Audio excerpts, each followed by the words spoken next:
Core 2, practice paper number 1, question number 1. Find the coordinates of the stationary point on a curve C which has this equation. Now you're meant to know what this term stationary point means. You're meant to know that a stationary point is when the gradient is 0. There are three types of stationary points. If the graph is going like this is a stationary point, it's called a maximum.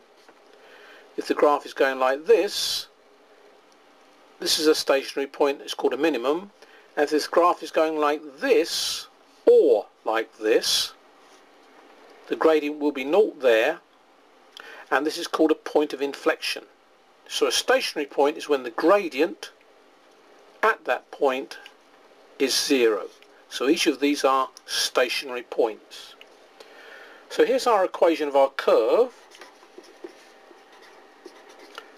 If we differentiate that and work out dy dx, we will be working out the gradient anywhere on our graph. So that power, sometimes called an index, power times coefficient, 2 3s are 6, drop that way by 1 power, so there's a little 1 there, and when you differentiate 18x, then the x, we say, disappears, although there's a more mathematical explanation for where it's gone, but for these purposes we'll just say it disappeared.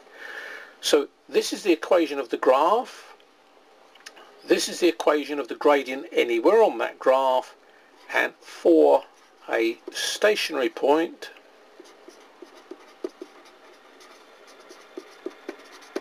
the gradient equals 0. So we can write this equaling 0, add 18 to both sides, divide both sides by 6, and it says find the coordinates.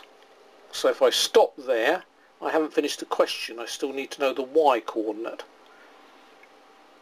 If I substitute the x coordinate into the equation of the curve, then that will work out the y coordinate. So we've got 3x squared, which is 3 of 3 squared, which is 3 3s are 9, so it's 3 lots of 9, minus 18 lots of 3. Now it is a calculator paper, so you can type that in the calculator and get an answer of minus 54. So the answer is the coordinate 3 minus 54.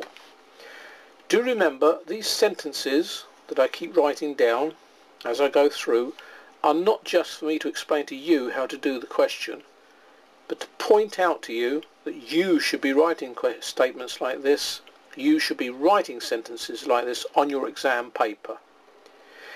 If this goes wrong, then I'll get a mark for that, I'm sure. So let's see what marks we have got for this.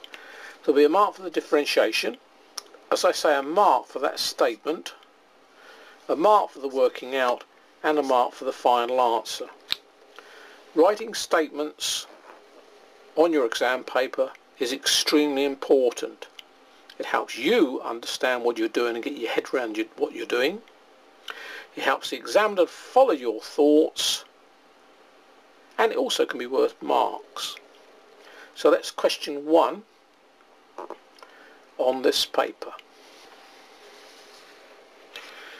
If you want to see the answers to all of the questions on this paper, then visit www.mathstutor.biz, where you can have the opportunity of buying this set of 3 exam papers: paper 1, paper 2, paper 3, all of them on core 2, and along with those 3 papers, which you can then work through as a practice, you will get a DVD which goes through the whole paper, explaining the whole paper, all the answers, all the working out, show you how to do all of them, and show you all of the marking.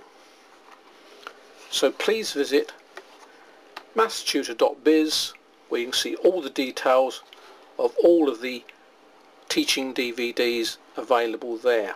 Hope to hear from you.